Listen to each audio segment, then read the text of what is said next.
तमेव लोकशङ्करं नमामि शङ्करं गुरुं नमामि शङ्करं गुरुं नमामि शङ्करं गुरुं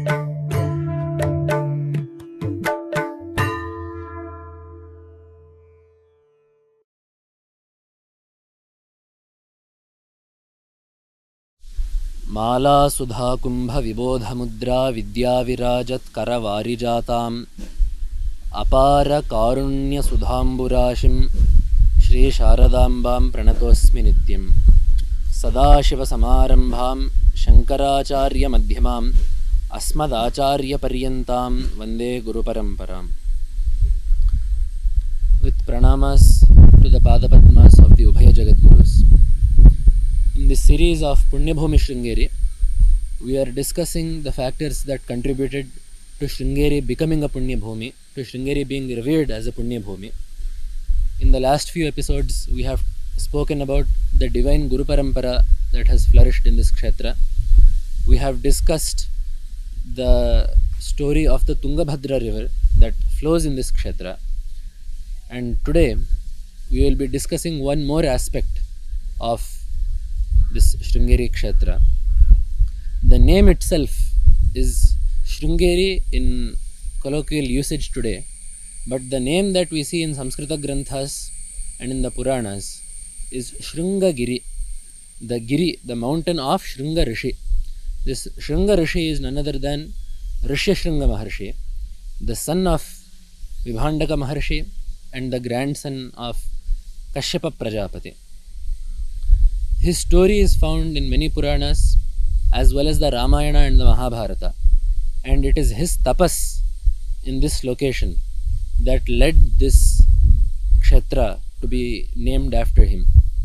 So, as part of the story of that Maharshi, we will be looking today at the narrative found in the Ramayana. There is a longer narrative in the Mahabharata, but because Ramayana is the Adikavya and because the story is very nicely presented there, we will be looking at the story of Rishyashringa Maharshi as shown in the Ramayana.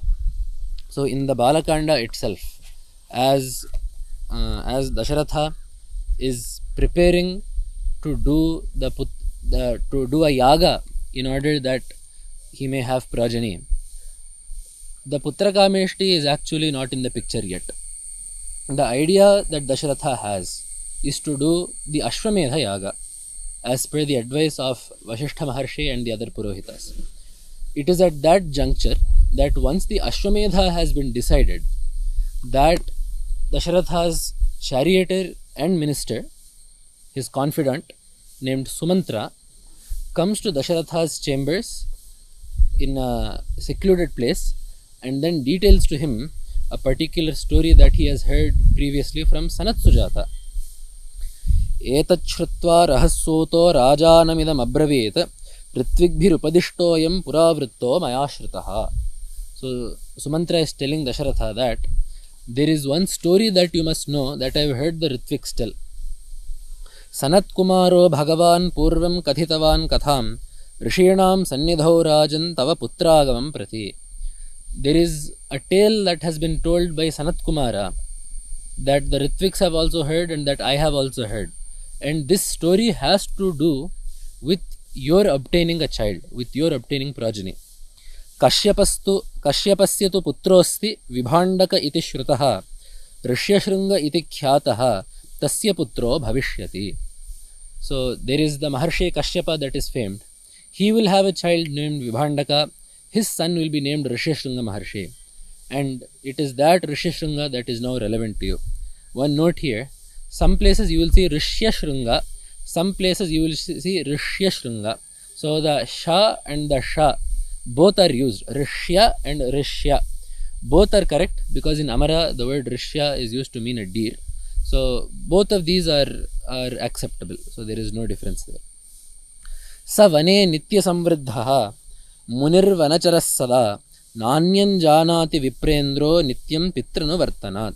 So the speciality of this Rishyashringa Maharshi is that he was raised in complete solitude by his father. Vibhandaka Maharshi raised Rishyasringa in such a way that he knew nothing outside of his ashrama. Dvaividhyam, and the speciality of this Maharshi in this Charitra that we are about to tell, in the story that we are about to tell, is that Dvaividhyam Brahmacharyasya Bhavishyati Mahatmanah Lokeshu Prathitam Rajan Vipraistu Kathitam Tatha. So this Rishi named Rishyasringa will follow two forms of Brahmacharya. One is Lokeshu Prathitam Brahmacharyam. One is the Brahmacharya that is famed in the world, that is widely recognized, as well as Vipraishcha Kathitam Tatha, as well as the Brahmacharya that is talked about in the Dharma Shastras. So what are these two? Here the Vyakhyakarta very nicely writes. One Brahmacharya, the Lokesha Prathitam, the Brahmacharya that is famed in the world, is the Brahmacharya that consists of abstinence. So not marrying, refraining from the contact of women.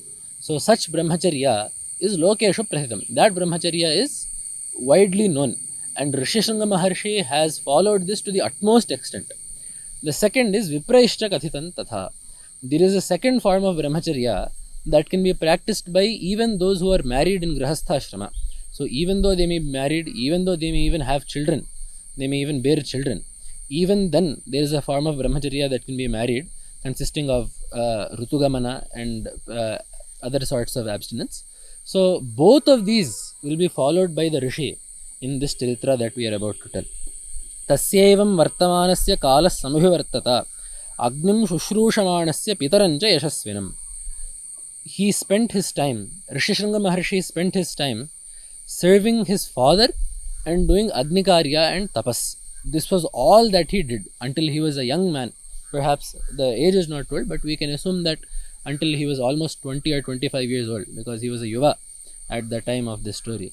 So we can assume that until the age of almost 25, as per our human count, Rishyasringa Maharshi did nothing besides Swadhyaya, Tapas, Agnikarya and Pitru Shushrusha. So for that Rishyasringa, the time was spent in such austere fashion. Etasminneva kale tu Romapadah Pratapavan Angeshu Prathito Raja Bhavishyati Mahabalaha. So this entire story in the Ramayana is set in the future tense, Bhavishyati, because Sanat Kumara is telling the story before it has even happened. So at this very same time, so as Rishyasringa is being raised in seclusion by his father, at the same time there will be a king in the Angadesha by the name Romapada. So this Romapada, Tasya Vyatikramat Rajnyaha Bhavishyati Sudaruna Anavrishtihi Sughora Vai Sarvabhota Bhayavaha. So this Romapada, this story is given in more detail in the Tungabhadra Mahatmya. But this Romapada commits an offense towards Veda Vidvans. He commits avamana of Veda Vidvans, knowingly or unknowingly. And therefore, the fruit of that is that the Rajya, the entire kingdom, is subject to Durbhiksha and Anavrishti. There is no rain in the kingdom at all. And Sarvabhuta Bhayavaha, all beings in that kingdom were exceedingly plagued by that lack of rainfall, by that drought. So then, Anavrishtiyantu Vrittayam Raja Dukkha Samanvitaha Brahmanan Shrutavriddhanscha Samaniya Pravakshyati. So that king, exceedingly distressed by the state of his kingdom, calls Brahmanan Shrutavriddhanscha. He calls scholars, Shrutavriddhan, those who are exceedingly learned, and then asks them about what to do. And then they say, Vakshyanti te Mahipalam Brahmana Vedaparagaha Anayyacha Mahipala Rishyasringam Susatkritam. So there the Brahmanas, the Veda Vidvans tell the Rishi, tell the Raja that you please bring Rishyasringa to your Desha. Right now Rishyasringa is somewhere in the south of India. But if you can manage to bring him to your Rajya, the second he sets foot in your kingdom, the Anavrishti will go, the drought will be ended. Vibhandaka Sutam Rajan Brahmanam Vedaparagam Prayachcha Kanyam Shantam Vai Vidhina Susamahitaha. So they say, you please bring him to your kingdom, and it is not just bringing him, you also do Kanyadana to him. So this Ramapada has a daughter named Shanta. There are two stories in the world based on the way you read the Ramayana. These are not folk tales, but based on the way that the Ramayana is interpreted, that this Shanta is actually a daughter of Dasharatha, and she was given in adoption to Ramapada, as Dasharatha and Ramapada were both allies. The other story is that she was the own daughter of Ramapada. it does not make much difference to the story here.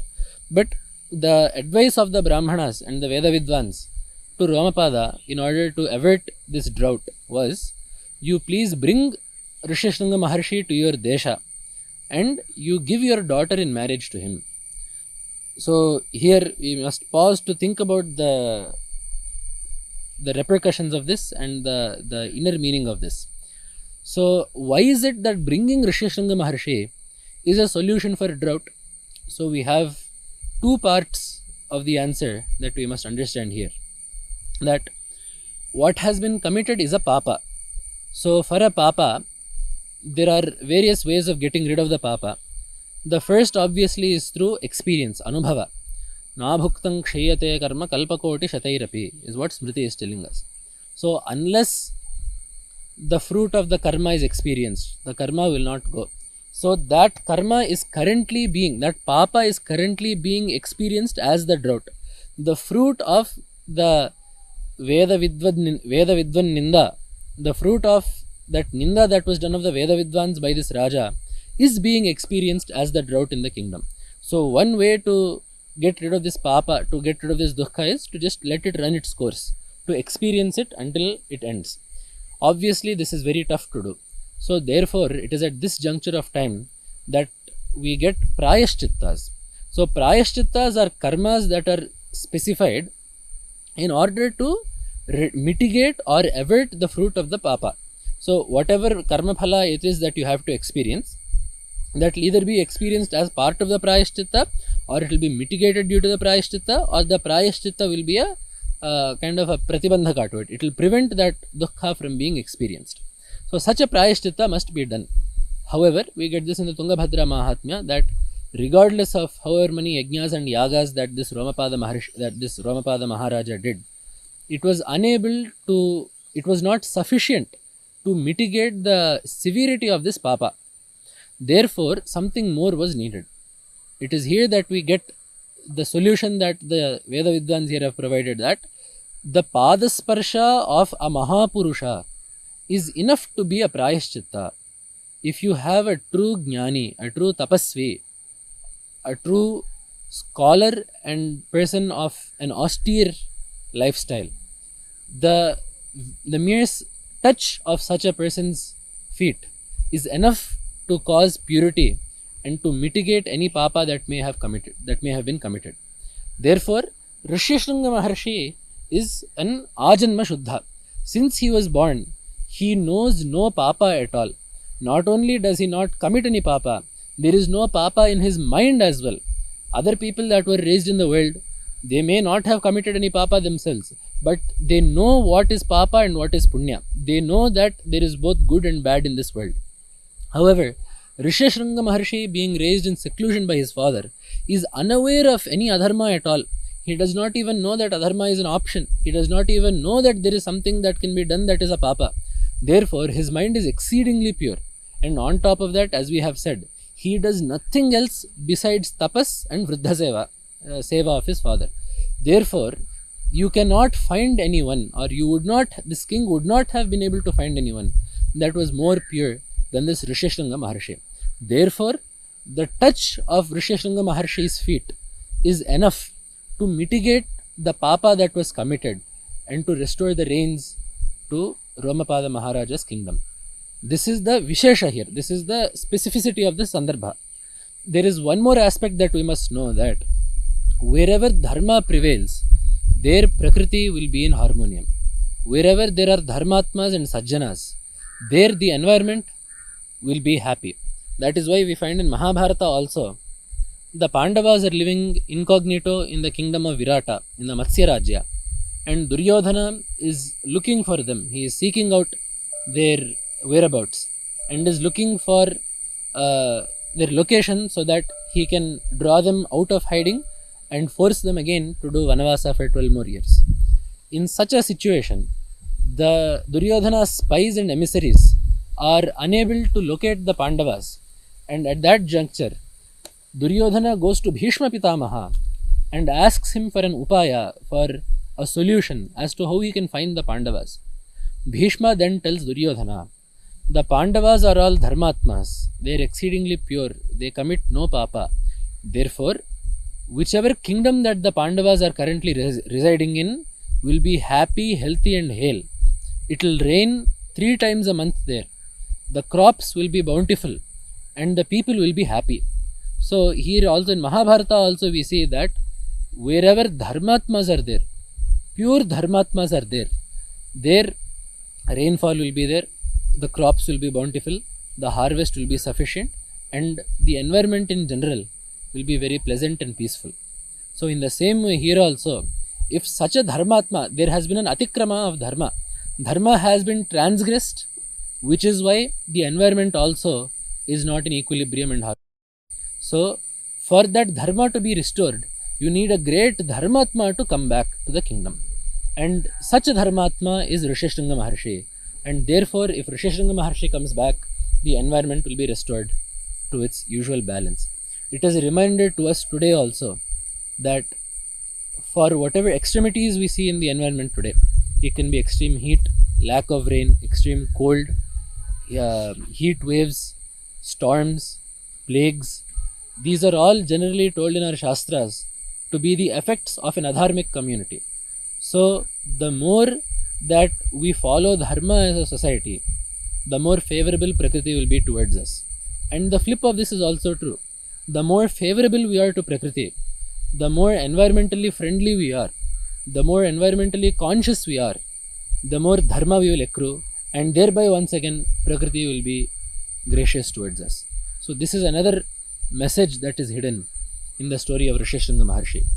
So at that situation, Tato Raja Vinishchitya Saha Mantribhir Atmavan Purohitam Amatyashta Tataf Preshyati Satkratan. So then the Raja Romapada tells his ministers, please go and bring Rishishringa. They at that point become exceedingly frightened because Vibhandaka Maharshi is a Rishi whose tapas is legendary. His tapas is exceedingly mighty. So to even ask him something, to even fall in front in his line of sight is something that caused these mantris great fear. Tetu Rajnyo Vachashrutva Vyathita Vinatananaha Nagachema Risher Bhetaha Anuneshyanti Tanripam. So then all the mantris told the Raja, we fear that Rishi. We fear his displeasure. If we are asking for his son to come back, we fear his displeasure. Therefore, we cannot go to his ashrama and ask for Rishishringa Maharshi to come. So at that point, Rishishringastu Jamata Putrasta Vidhasyati Sanat Kumara Kathitam Etavad Vyahritam Maya Eva Mangadhipenaiva Ganikabhihi Rishes Sutaha Anitaha Avarshayad Devaha Shanta Chasme Pradiyate. So there Sanat Kumara is still telling. Therefore, what the king did was he sent courtesans. The dancers of his court were sent to bring Rishishringa. So that story will be told. And then Sumantra finishes telling Dasharatha that this is what has been told by Sanat Kumara. Rishishringastu Jamata Putrastava Vidhasyati. So Sumantra is telling Dasharatha that Rishishringa will be capable of giving you the children that you seek. His grace will secure you the progeny that you seek. So then Dasharatha asks Sumantra, Atha Hrishto Dasharatha Sumantram Pratyabhashata Yatharshya Shringaha Tvanito Vistarena Tvayocyatam. So this is a great tale that you have told me, that Rishishringa was being raised alone, and you are saying that even kings and ministers feared to approach Vibhandaka Maharshi, his father. So then how did these dancers go and bring Rishishringa Maharshi? How did these courtesans go and bring Rishishringa Maharshi? I want to hear that story. So there the story of Rishishringa Maharshi is being told again by Sumantra. Romapada Muvachedam Sahamachyaf Purohitaha Upayo Nirapayoyam Asmabhihi Abhijintitaha Rishishringaha Vanacharaha Tapas Swadhyayane Rataha Anabhignyassa Narinam Vishayanam Sukhasyacha. Rishishringa is a Vanachara. He lives in the forest. And tapas swadhyayane rataha. He knows nothing other than tapas and swadhyaya. Tapas refers to a life that is led as per niyamas. niyamesha tapashabdaha is the definition that Apastamba Maharshi gives of tapas. So the austerity, living an austere life, living a controlled life, living a rigid life is tapas. And Swadhyaya is study. So the Adhyayana of Vedas, Mantra Japa, these all come under Swadhyaya. So Rishyasringa Maharshi knows nothing besides this and he lives in the forest. Therefore, Saha Anabhignaha, he does not know some things. Narinam, he does not know what a female is. Forget about being a male or a female. He does not even know that there are two categories called male and female. Vishayanam Sukhasyacha, he also does not know what comforts are. He does not know the comforts of life that people in the cities and nagaras enjoy. Indriyarthair abhimataihi narachitta pramadhibhihi puramanaya yishyamaha kshipranch adhyavasiyatam. Kshipram adhyavasiyatam. You get everything ready. We will ensure that rishi will be brought to the city very speedily. How? Narachitta pramadhibhihi indriyarthaihi. By indriya bhogas that will cause a disturbance in the minds of men. So usually even someone whose mind is calm and pleasant, the second he sees sukha, the second he sees something to be experienced by the indriyas, he will be shaken from that. That is why Bhagavan also says in Gita, Indriyani pramathini haranti prasabham manaha. The indriyas, even though someone may be trying to focus the mind somewhere, the indriyas will steal that mind away. The indriyas will steal the mind away and throw the mind into the objects of enjoyment. So we will get such objects of enjoyment, show them to the rishi, show them to Rishyasringa Maharshi, and we will draw him out from the ashrama into the kingdom through this upaya. At that point, the Ganikas, the courtesans, all go to the ashrama of Rishyasringa Maharshi. Rishiputrasya dhirasya nityam ashramavasinaha pitussa nitya santushtaha nati chakrama chashramat. So because this Rishyasringa was living with his father, he had never set foot outside the ashrama. So when he saw these trees, Natena janma prabhriti drishtapurvam tapasvina striva pumanva yat chanyat sarvam nagara rashtrajam. So therefore he had never seen striva pumanva tat chanyat. He had not seen men or women, and also yachanyan nagara rashtrajam. He had not seen any object that was born of the cities. He had not seen anything that was urban.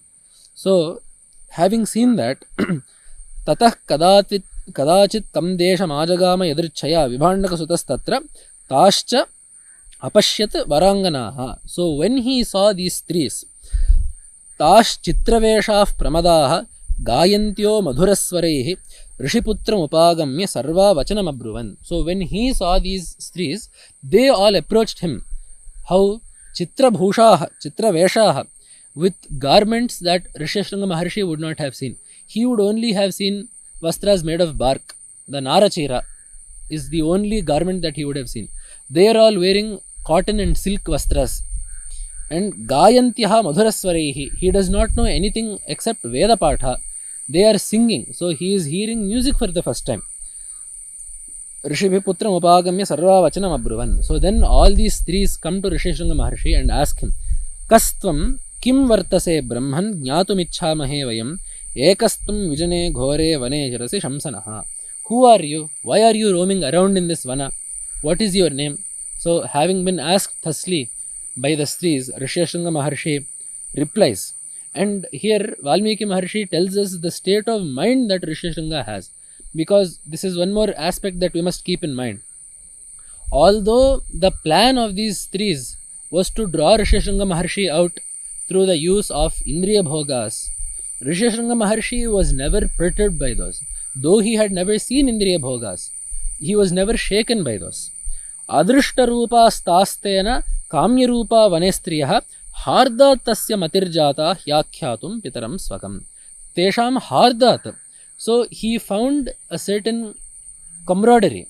He felt a certain type of friendliness towards those new people that had come, and therefore he spoke. It was not out of any other desire for women.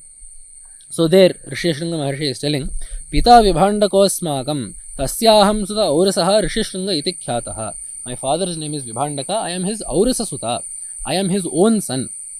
And having heard that, all the strees, tasya tad ashrama rishi putra vachashrutva sarvasam matirasavai tadashrama padam drashtum jagmuhu sarvascha tenataha. So having known that this is the Rishishanga Maharshi that they were looking for, all the strees follow Rishishanga Maharshi to his ashrama. And at that point, Rishishanga Maharshi is still thinking that these are all rishis, because he has not seen anyone besides his father, and maybe one or two rishis that live in that same tapovana. So Rishishanga Maharshi is under the impression that these courtesans are also rishis.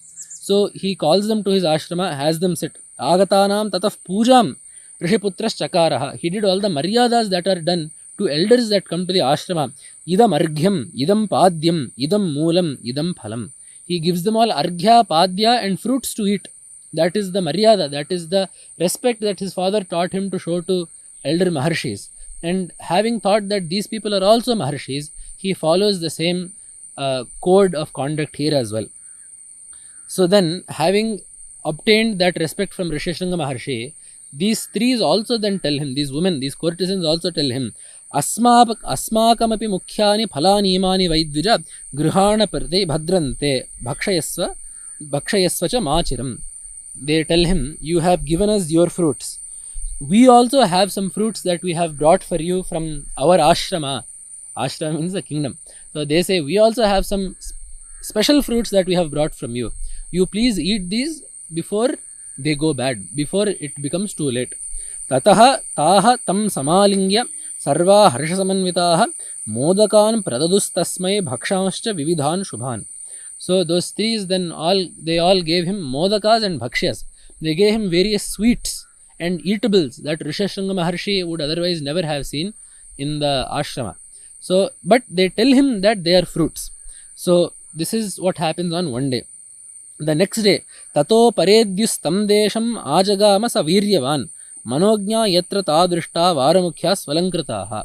So on the second day also, Rishishanga Maharshi, while going to the forest, happens upon these same threes. And at that point, they all invite him to their ashrama. So Rishishanga Maharshi is thinking that these courtesans are rishis. And these courtesans are also using that same language. So they say to Rishishanga Maharshi, yashramadam saumya asmakam iti chabruvan. Hey Saumya, O gentle one, asmakam ashrama padam ehi. You please come to our ashrama. So it is out of maryada that Rishishanga Maharshi follows them. Chitranyatra bahonisyuhu moolani cha phalani cha tatra pyesha vidhi shriman visheshena bhavishyati.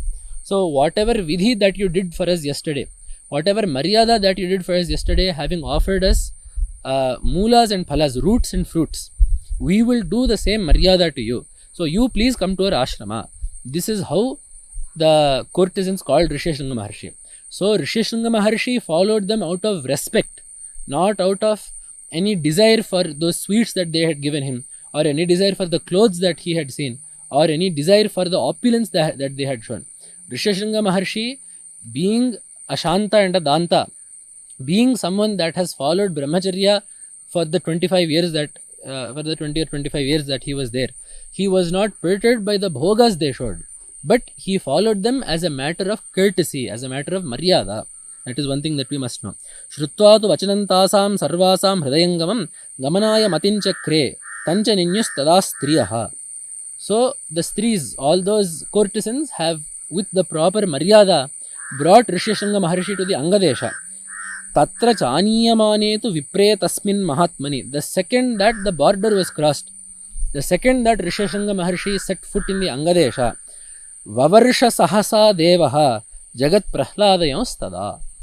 Immediately Varuna rained heavily, causing Ananda to the entire Jagat, to the entire earth. So the second that Rishishanga Maharshi set foot in the Angadesha, it is not just the king that was gladdened, but through this rain, that entire region that was starving, that was experiencing drought and famine, at once was restored into a happy and hale region. So that is the greatness of Rishishanga Maharshi. That is the level of Rishishanga Maharshi's tapas, and that is the greatness of Rishishanga Maharshi's brahmacharya that was followed. So thereafter Romapada Maharshi gives his daughter Shanta in marriage to Rishishanga Maharshi, and after hearing the story, Dasharatha goes and brings Rishishringa Maharshi with the proper Maryada. Asadyatam Didashreshtham Brahmapada Samipagam Rishiputram Dadarshado Deepyamanam Ivanalam. So having heard this story, Dasharatha also goes to the Angadesha and saw that Rishiputra, saw that Rishishringa shining like Anala, shining like fire. So although Rishishringa had then married, although the Rishishringa Maharshi had then married by then, he was still shining with tapas. Because as we said earlier, there are two forms of brahmacharya. One is absolute abstinence. The second is that which is followed even by those that are grahasthas. So even though he had gotten married, Rishishringa Maharshi followed that brahmacharya that is told in the Smritis. So therefore his tejas was still exceedingly great. So then Dasharatha Maharshi brings Rishishringa Maharshi to his desha, and under the Artvidya of Rishishringa Maharshi, Rishishringa Maharshi being the Pradhana Ritvik and Vasishta Maharshi and all other Veda Vidwans being the other Ritviks, the Ashwamedha Yaga was performed first. It is only then that Dasharatha Maharaja asks Rishishringa about his children. Tatobravit Rishishringam Raja Dasharathas Tada Kulasya Vardhanantam tu Kartumarhati Suvrata. Hey Suvrata, O Rishishringa Maharshi, O Maharshi who follows niyamas rigidly, I beseech you to cause Kulavardhana for me. I seek from you the flourishing of my race. I seek to you that my Vamsha may continue. And it is at that point that Rishishringa Maharshi Medhavitu tato dhyaatva sakinchit idamuktaram labdhasanyah tatastantu vedagno nripam abravit. So Medhavi, being possessed of Medha, Dhir Dharanavati Medha is what Shastra is telling us. So a mind that is exceedingly retentive, an intellect that is exceedingly retentive is called Medha. Why is Rishishringa Maharshi called as Medhavi here? It is because Rishishringa Maharshi, through his tapas and swadhyaya, through his swadhyaya and his study, he has retained all the Vedas and Shastras in his mind. And tato dhyatva, through the strength of his upasana, through the strength of his anusthana, he did dhyana so that the right answer, the right upaya for Dasharatha to have children would flash in his mind. And at that second, labdhasanyaha, having obtained the hint as to what he should do, vedagnaha, that knower of the Vedas, idam abravit. He spoke to Dasharatha in this way. Ishtim teham karishyami putriyam putrakaranat atharva shirasi proktaihi mantrai siddham vidhanataha. So, it is at that point that he tells him that it is decided that the Putra Kameshti will be done. So, until now, how has it done? The Ashwamedha was decided by Vasishta Maharshi, and then Sumantra tells Dasharatha the story that it has been told earlier by Sanat Kumara that such a great sage named Rishishringa exists, and it is through his prasada that you will get children. This has been told by Sanat Kumara earlier. So, Dasharatha has gone and brought Rishishringa to do the Ashwamedha. So the contract is for the Ashwamedha. So the Ashwamedha has been performed. And it is only now after the Ashwamedha is done that Dasharatha asks Rishishringa for some upaya that will give him children. It is at this point that Rishishringa tells him, Putriyam ishtim karayishyami. I will do an ishti for you called the Putra Kama Ishti. And this is told in the Atharva Shirase Proktaihi. This is told in the Atharva Veda and Mantrai Siddham Vidhanataha.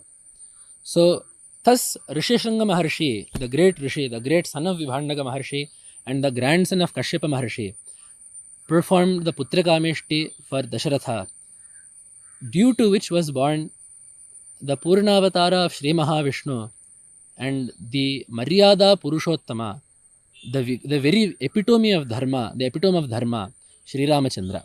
So it is Rishishringa's grace that we have even gotten Ramayana. It is Rishishringa's grace that Rama was born. So such a great Maharshi named Rishishringa did tapas in this Sringeri. It is not just the tapas of Rishishringa Maharshi, but it is also the tapas of his father Vibhandaka Maharshi that has caused this Sringeri Kshetra to become exceedingly sanctified. We find in the Tungabhadra Mahatmya the story of Vibhandaka Maharshi. Krishnajina paridhanaha krita darbhasano munihi Japan Panchaksharim Shaivim Aste Trishatavatsaram. In this Sringeri Kshetra, Vibhandaka Maharshi sat upon wearing Krishnajana, wearing the deer skin as his garments, Krita Darbhasanaha, seated upon Darbhas, Trishatavatsaram, for 300 years, Aste Panchaksharim Shaivim Japan. Vibhandaka Maharshi performed tapas in this Sringeri Kshetra for 300 years, doing japa of the Panchakshari. And as the fruit of his tapas, Lingam Pradurabhutasya Malahanikaram Param, a linga appeared in front of him as the fruit of his tapas, named Malahanikara. What is the meaning of this word Malahanikara? The Purana itself tells us, Amhohanikaram Lingam, Malahanikaram Viduhu. That linga that causes Amho Hani, Amhas, refers to Papa. Hani refers to the loss of or the destruction of. So that linga that causes the destruction of papas, not just papas, dukkhas, papa is also used to mean papa vasanas. So it is not just papa that gives us sorrow, but there is a samskara of the papa that is left in our mind. So that samskara is also removed by worship of Ishvara. So such a linga is called Malahanikara. Mala means a dosha, Hani means removal of. So such a linga emerged in front of Rishyashringa Maharshi. And in the Tungabhadra Mahatmya, they also tell us the geographical markers of this Shringagiri, of Rishyashringa Maharshi's ashrama, which before him was the ashrama of Vibhandaka Maharshi. So Krishna Paramatma is telling Yudhishthira, Tataf Pradarshyate Bhupa Rishyashringa Muner Vanam. I will now tell you where the Tapovana of Rishyashringa Maharshi can be found. Uttarabhimukhi Tunga Purvaga Yatra Sa Bhavat Punar Uttaraga. So that place where Tunga flows northward, again turns to the east, and then once again flows north. Tasya Tatra Padam. There Rishyashringa Maharshi's ashrama will be found. And it is that ashrama that Bhagavatpada has used as the landmark for the Sringeri Sharada Pitham in his Mathamnayano Shasana. Malahanikaram lingam vibhandaka supujitam yatraste Rishyashringasya maharsher ashramo mahan. So this is the geographical locator that Bhagavatpada has given for the Dakshinamnaya Pitha. Malahanikaram lingam vibhandaka supujitam. Wherever the Malahanikara linga is there, and wherever Rishyashringasya ashramaha mahan, wherever that great ashrama of Rishyashringa Maharshi is found, that place is the site of my fourth Pitha in the count of the Amnaya Anushasana, but the first Pitha in terms of predominance. There we can find the Sringeri Pitha. So it is in such a site that Bhagavatpada established the Dakshinamnaya Sringeri Sharada Pitha. And it is the tapas of these two Maharshis, of Rishyashringa Maharshi and Vibhandaka Maharshi, that along with Tunga and along with the Guru Parampara have caused great sanctity to this place. In the coming episode, we will see how the Devata in this Kshetra has been extolled by the Vedas, Shastras, Itihasas and Puranas. Namah Shankaraya. Namami Shankara.